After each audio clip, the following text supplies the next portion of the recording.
Good afternoon, everybody. We're back with the chalkboard and we're going to do chalk talk. I'm Wayne Jones. I'm the host for today, and we've got a special guest. One of my best personal friends. Grew up with him as a kid, and now we're across the country from each other. But we're going to reconnect and have a good talk about educating everybody throughout the emergency services. My guest, BJ Mary. BJ, if you would go ahead and introduce yourself. Hey, thanks, Wayne. Appreciate the opportunity to sit here and talk shop. My name is BJ Mary. I'm the director of VMS here in Sublette County, Wyoming. We're about an hour south of Jackson Hole, and we cover a large area of Southwest Wyoming. And I'm thrilled to be here with you, man, just to catch up and talk shop, and let's talk about teaching people and why we love what we do. Absolutely. So here we go. We're just gonna go ahead and shoot it off from the hip. I'm gonna throw you a couple of questions, and I'm sure we're gonna have tons of talking in between. It's gonna be a really good time for everybody, and a lot of good talking points and stuff for people to learn from and take with them and make it better. So, when did you know you were ready to be an instructor? Let's Oh just man, shoot it right out the gate. let's go back to 2017, fall of 2017. I had no desires to be an instructor. I didn't even know what being an instructor meant to anybody other than I'd been to con ed classes, I'd been to fire classes. My wife challenged me to apply for an instructor job there in Horry County. So I did so out of a joke in a Food Line parking lot on my cell phone in Tennessee. Um, Fast forward a couple of months, early 2018, and interviewed for the job, prepared the PowerPoint, did the whole 9 yards, got the job, walked in the first day as a medical training officer, having no clue what in the world I was about to do. Taught my first class, and I was humbled in my first class by two gentlemen that I looked up to for many years. And they told me, frankly, that I sucked. And I asked why, and they explained. And it was at that day I told them I'd be better. And at that day, at the end of that con ed session, I wanted to be an educator, not an instructor. So at that point, I set out to be the best that I could. I went and continued my education, got a master's degree in education to learn how to teach people, because it's far more than standing in front of people and just sharing information. It's so much more than that. And from that point forward, up for the next 6 years, I love teaching. I love educating. And man, it's who I am today. I still do it today. And do it very well. I uh, appreciate that, man. I do. um, so, question number two: what do you feel is the most important thing for an instructor to remember? Love your people. You got to love your people, man. Being an instructor, being an educator is a powerful tool. Education is something that you can't take from someone. Um, but if you don't love your people and you don't respect your people as the student, you're going to have a hard time teaching them. Having adults walk into your classroom, they're walking in with life experience. They're walking in with things that they have to worry about every single day. When you teach an adult, you have to remember that they're not just concerned about what they're learning today. They have home life, they have finances, they have spouses, they have kids, and you know you have to love on them a little bit. And yeah, you have to set boundaries, and yeah, you have to have the classroom rules and yada yada, man. But holy cow, if you don't love them, you're never going to get them. You got to love on them, and if you don't have that, you don't have anything. I agree. I agree. Me personally, I feel one of the most important things that as an instructor or educator we have to remember is it's a privilege for us to be up at that podium talking to them. It's not a privilege for them to be in our presence. And I think a lot of people start with really good intentions because they want to do better. They want to see things done differently. And after a while, you kind of lose sight. Every now and then you kind of need that poke. But I mean, and I think as instructors and educators, when we are helping to mentor people, bring them up into what we're doing, that way, whenever we're gone, they're carrying on the work. We really need to stress the importance of it's not about you when you're standing up there. You're done. It's about them. I mean, because if we don't take care of them, there's no reason for us to be there. Yeah, 100%, man. And think about it this way, and you can go back and you can ask any of those guys that work for you today that went through any of my classes. I think it's just as important for you, the instructor, to learn as much from your students as your students learn from you. And that is the connection that you have. And our students are our biggest assets as instructors. Without a student, we don't have a job. Um, but we don't really look at it as a job when we start teaching, right? It's a passion, it's a love, but they're our assets. We're there to guide them. And you use the word mentor. You got to mentor these folks. They need far more than instruction. I found myself being a personal mentor as much as I was a professional mentor to people, and I think that's where you make that transition from instructor to educator, and loving on your people is that they have that ability to trust you on a personal level, not just a professional level. Absolutely. Absolutely. Um, so with it being said, we'll turn the roles a second. What are you looking for in a student? When you get that class, what kind of students are you really looking for? As an educator, I'm looking for the difficult student, the one that walks in saying, I can't do this. They're the challenging ones, right? The ones that question themselves, the ones that say, I don't know. Okay, great. You give me this 10 weeks, give me this 15 weeks, and I will challenge you. I will push you. I'm going to love on you, but I'm going to be difficult to the fact of I want to challenge you to be better. And my favorite student is the one that walks in the classroom saying, I don't think I can do this. Mm-hmm. Perfect. You're going to do this, and we're going to do it together because you're going to make me better and I'm going to make you better. Yep. And they walk in and they're like, I don't know. And you love on them a little bit, you give them this little bit of hope. And they're the ones that turn out to be stellar students. They turn out to be stellar employees, and we win all the way around. Mm-hmm.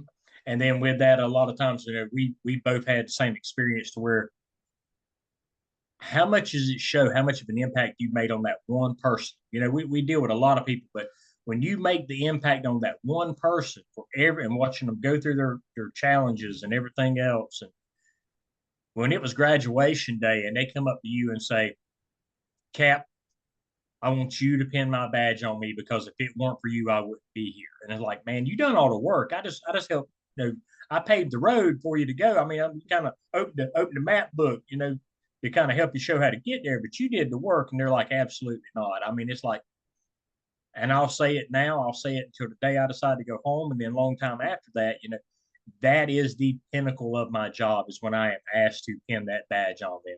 Because it's so rewarding to sit back on graduation day and just watch them walk the stage, watch them complete.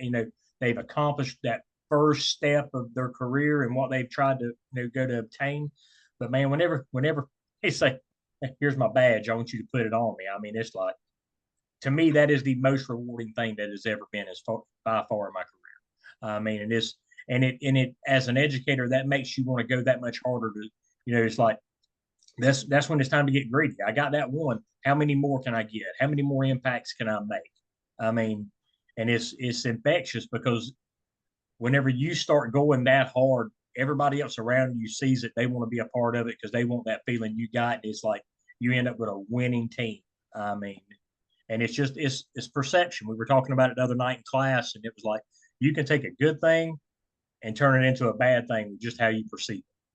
Or you can take a bad Yeah, thing and turn it all the way around. It's about how your perception on things. yeah, yeah, man. You mentioned that people walk up to you on graduation day and they'll thank you and they'll thank you for all you did. And my answer was always the same as yours. I was along for the ride.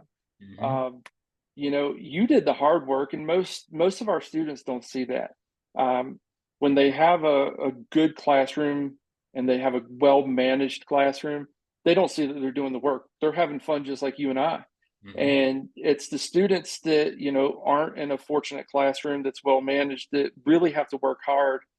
But you know, having that ability to pin somebody's badge, knowing that you were just that small piece of that thumbprint, it's a win, man. And you're right. You become infectious, and you have an ability to set the tone in your classroom. And when you set the tone in the classroom, you win all the way around. Absolutely, absolutely. And not only that, but think of the impact we're making on those people. And how many. It doesn't happen a lot, but every now and then, at least out of a class, you'll get one or two saying, this done so much to me. I want to be this one day. And you start setting Yep. that path for the person that is going to, take over whenever we decide to leave. We're laying that foundation work. And that's important if we want to see it to be and watch it remain positive. Um, So let's have the difficult question. Or the difficult conversation. I know both of us have been involved in it. All of our listeners have dealt with it sometime too. We know that everybody's not made for this job. That's by far. I mean, but how do you think, or how do you go about handling things when somebody is not measuring up? Whenever you see them trying, you see them trying to put forth the work and the effort, it's just not clicking it.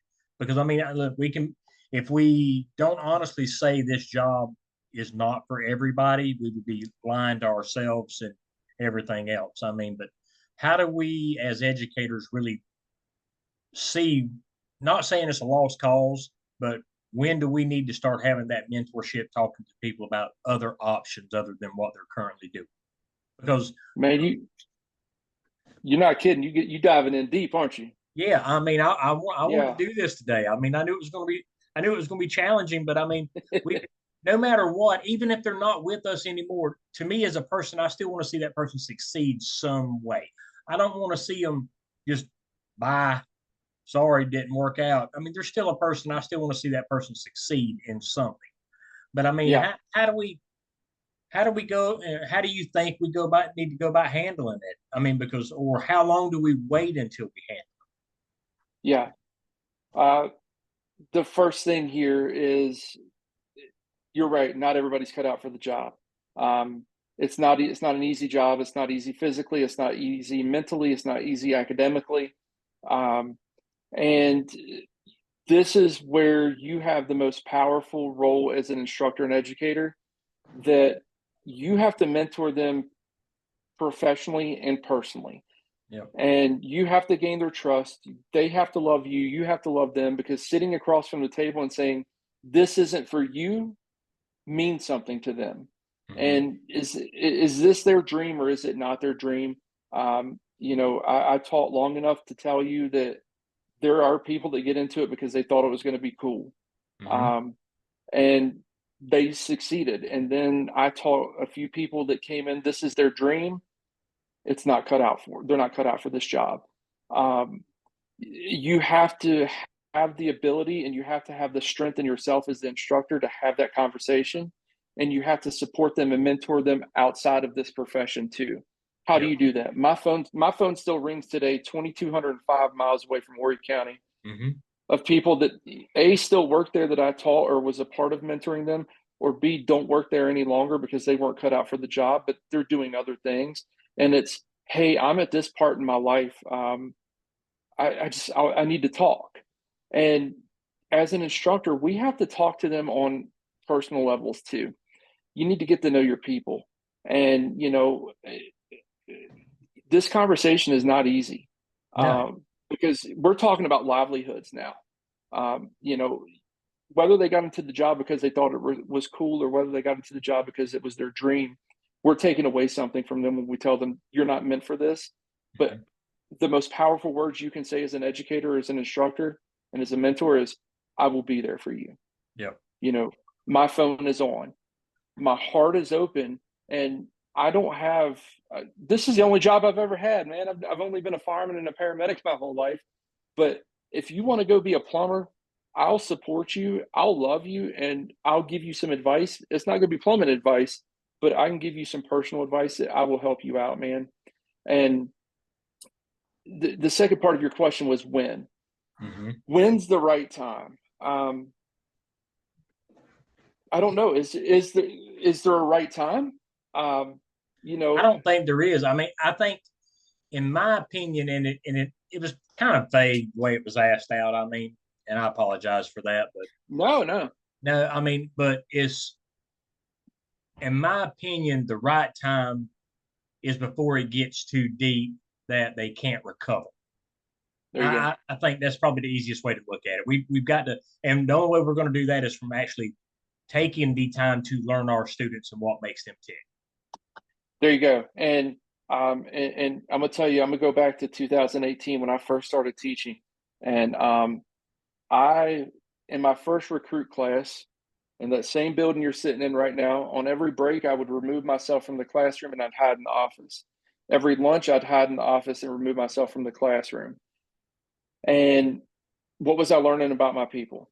I knew their grades. I knew what they were doing in didactics. I knew what they were doing in psychometric testing.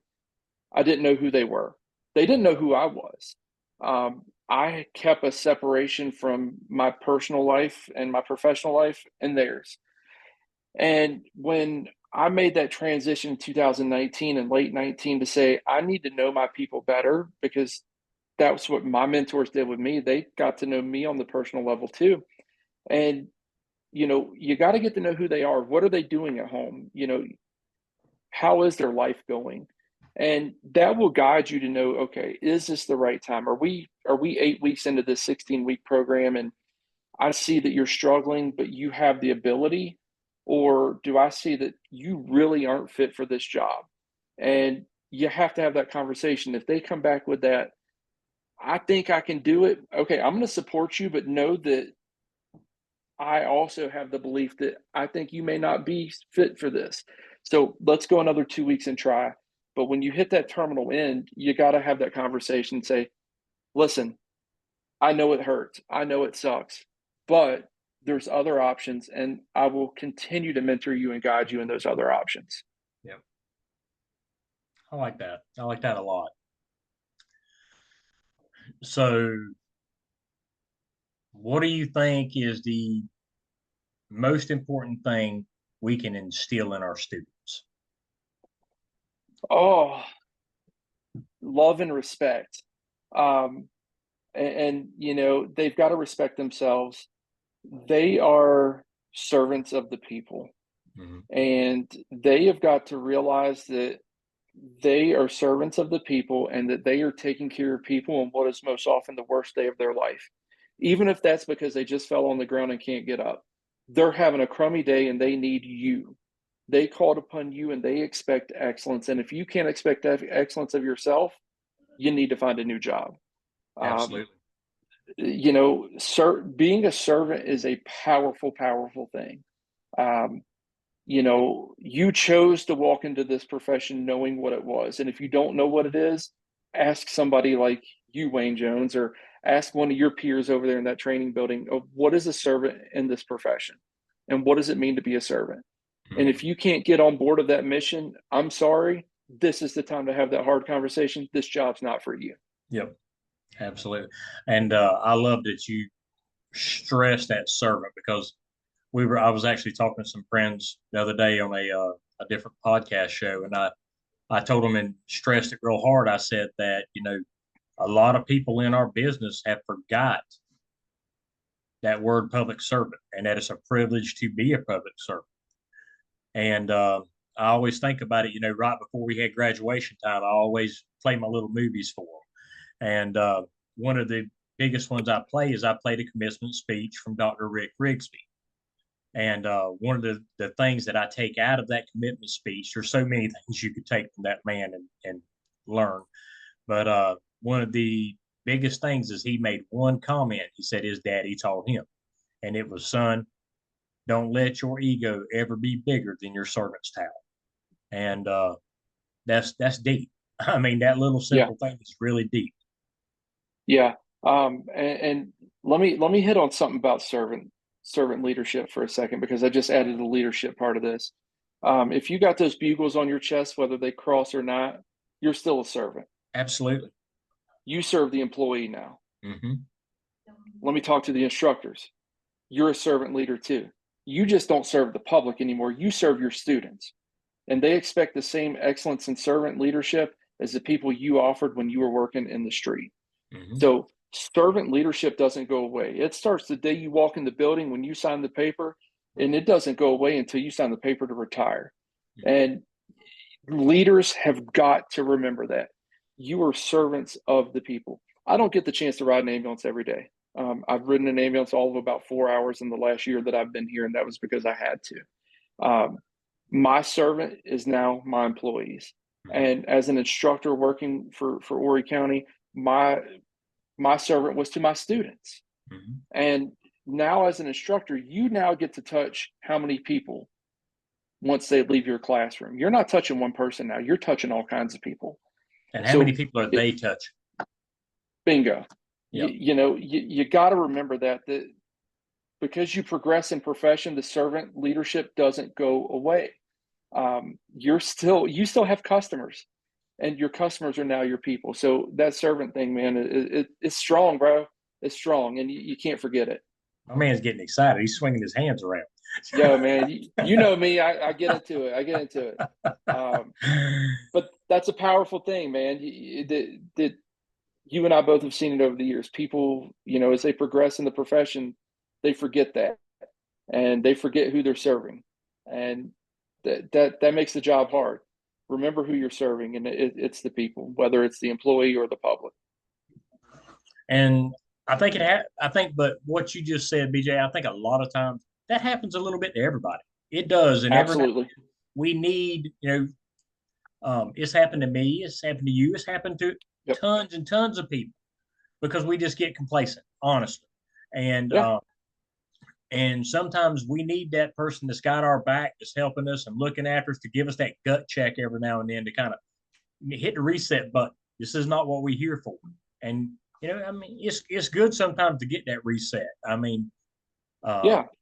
it happened to me. Yeah. I mean, me and you've worked together shoulder to shoulder over 20 years. I mean, I am not the person I was when I was in the street. Nope. I mean, Neither am I. I mean, and I mean, I've done my job very well. I think I tried my best to take care of my people, but I was in a rut. I mean, and I will honestly say, when I got a chance to move over and start teaching more, I felt more of a sense of purpose and more of an impact. And like my work, I mean, don't get me wrong when I say this, because obviously, working in the street, running calls, taking care of people, that had value. I knew I was doing good, but every day at the end of the day now, I can see my work whenever I see those kids getting better. And I can take There you that go. home with me and know that, what I've done accomplished something that is going to keep on and on and on going. I mean, Yeah, seeing the product of your love and your work is such a powerful thing, and it's like we were just talking right before we started this. You're going to leave different just as much as your students are going to leave different. And I'll tell you, it took me a little while to figure that out. I mhm. didn't really knew what that meant.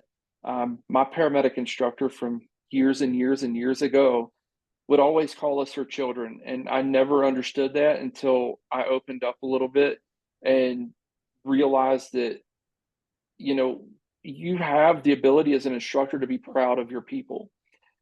You're changing lives every day, you're affecting lives every day. But in being a, the in a good instructor, way you or have a to be bad willing. way, in a good way Absolutely. or a bad way. Yeah, absolutely. What is it that what is it that you're instilling in your people as the instructor, right? Mhm. And your students have the ability to change you too. And it's when you aren't open-minded to being changed a little bit is when you have to really question what is your goal as an instructor. Mhm. And our goal is to not only get people to pass the test. That's only a very small part of what our goal is and what we do. Our goal is to make people able to do a job effectively and competently to make a difference in somebody else's life. Yep. And if you touch 30 students today, you're going to touch 30 people tomorrow Yep. instead of one. So you have that ability. It's you to take that challenge and make it the best that you can. All right. So here comes to I got you two more questions left. I promised you we'd keep it short. Uh so what are your future goals? What's BJ's future? Come on with it. Oh man, I wish I knew. If you would have asked me 18 months ago what my goal was, it was probably different than it is today. Yeah. Um, I never in a million years saw myself sitting where I am today, particularly in southwestern Wyoming. Being an Erie County boy, what is my goal? I want to be better. I want to be better for my people. I want to grow personally. I want to grow professionally. I've had some mentors in the last 6 to 10 years, man, that without them, I wouldn't be where I am today. So if I could tell you what my professional goal is that's to mentor my employees to take my job. I don't want them to take my job because I enjoy getting paid, but I want to mentor them. I want to have the ability to continue to change people. I still have a chance to step into a classroom once a month or twice a month here, and that passion's alive and well. Um, but when you ask me where I want to go and what I want to do, is I want to continue changing people. I want to continue to change our profession. I want to share who I am. I want to share my story. I've had the pure pleasure and honor to share across the country my story, and not only in a mental health aspect but in a professional aspect. We've got a long way to go in the profession to grow, but what you're doing here, Wayne, is you're changing this thing. You're changing education of the fire service. You're changing education in EMS, and if I can be a small part of that, that's all I want. Oh, I you want to ain't see going this. nowhere. You ain't going I nowhere. I, I want to see this profession grow, man. And yeah, I want to be a mentor. I want to build people. That's my goal. I like it. I like that a lot. All right, so last one, and then we're gonna have us a little chew the fat for a few minutes, have us a good talk, and then we'll end it up. Uh, when you decide to retire, what do you want the stories about BJ to be? Oh man, that's going to depend on who you ask. Don't ask Wayne Jones. Um, I when I decide to retire, God only knows when that may be, because I love what I do. Um, I want the stories to be that this guy left a thumbprint on me. Um, and I want to be left with bingo. I want to be left with this guy made a difference in my day when I was having that day. We've Mm. all had that day. Oh yeah. um, and I've called you, you've called me, we've had those days, we've had these talks.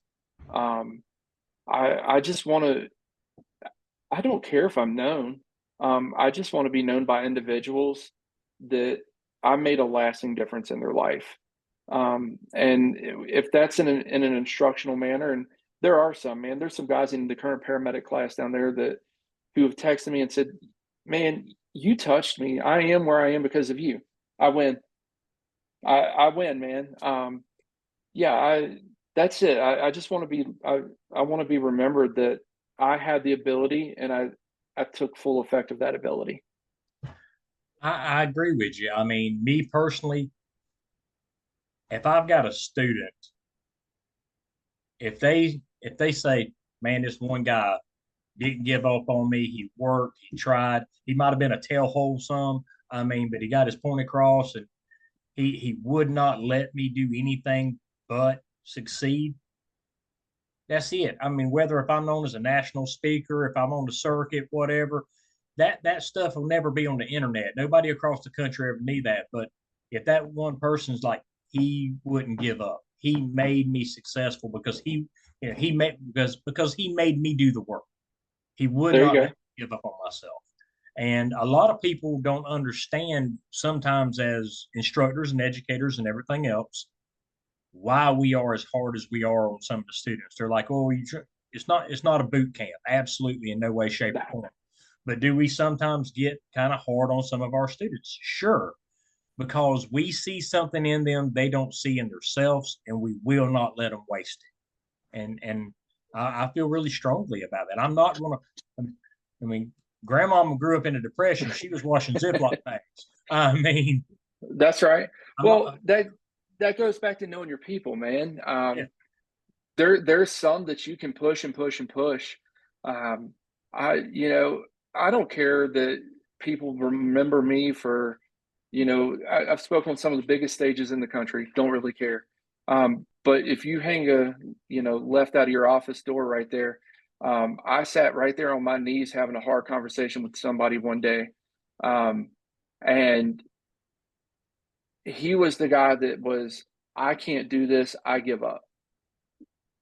I knew him at a personal level because I'd spent the last 12 weeks getting to know him at that level. hmm He had it. He knew he could do it. So I hope he watches this because he knows I'm talking to him. He can do it today because he's still doing it today because he is where he is because he wanted to. He just didn't think he could. And I had the ability to sit right there and push him. That's it. That's all I want. All right. So have you got anything confirmed coming up we can tell everybody about where they can come see you? I will be in, let's see, Idaho Falls. I know that's nowhere near most of your folks on the East Coast, but I'll be in Idaho Falls at the Eastern Idaho Regional Medical Center. I'll be doing the keynote presentation on compassion, fatigue, building resilience there on March 1st. And I will be in Orlando at the Center for Public Safety Excellence Conference in April 2nd, I believe it is, doing compassion, fatigue, building resilience there as well. Um, I'm having a blast. I just hope that I have the ability to continue talking with people, collaborating, and watching you grow, man. You're doing such amazing things. I'm so proud of you. We've come a long way, man. Come a long way. Standing out there on the porch just a couple of years ago. Yeah, look at you Yeah. today. Mm-hmm. Hopefully, I mean, hopefully, if every, fingers crossed, both of us have a got a slot put in for for Connecticut. Hopefully, that comes through. Get a chance to sit down, have a beer together, chill out, reminisce, and Yeah, spread the man. love of learning, man. EMS Fire Pro Expo in Connecticut coming up in October it's a blast. I've been there 2 years in a row now. Hopefully have the opportunity to be back a third year, but it's an amazing conference too. It's I tell a lot of people it's comparable to your larger national conferences as well. So definitely worth it. That great opportunity. Yeah.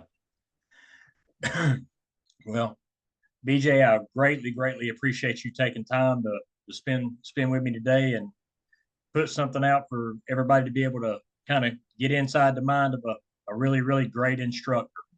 Um, Guys, if you want to get up with BJ, I'm telling you, he will talk to you, no problems whatsoever. He will spread some knowledge.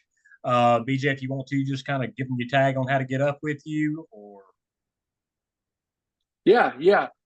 First, thanks, Wayne. I appreciate the opportunity, man. You're like I said, you're doing amazing things. You keep rocking it. If you want to talk about classroom management, if you want to talk about instruction, education, or if you just want to talk, you can email me at bjmarymed@gmail.com and I will talk to you. You might not want to hear it all, but I will talk. all right, guys, thank you so much for tuning in today. Hopefully, we can get everything lined up for next week, and I will, if you go to the Firefighters Chalkboard Facebook page, we'll be posting who our next speaker will be. And until then, everybody stay safe and keep learning.